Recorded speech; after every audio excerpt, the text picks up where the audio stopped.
Pinuna ng ilang kongresista ang pagbagsak ng satisfaction rating ni Vice President Sara Duterte.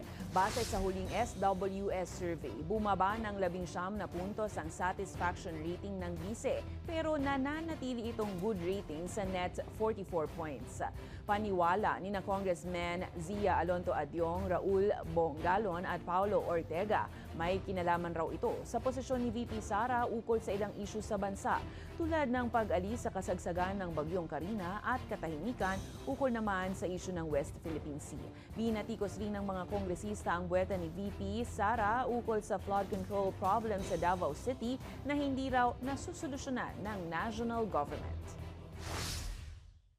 Binaybase po ang ating rating sa ating pong magiging performance at kung ano po ang kanyang mga mai-offer na solution because recently, ang lagi pong natin naririnig sa kanya ay yung mga reklamo, no?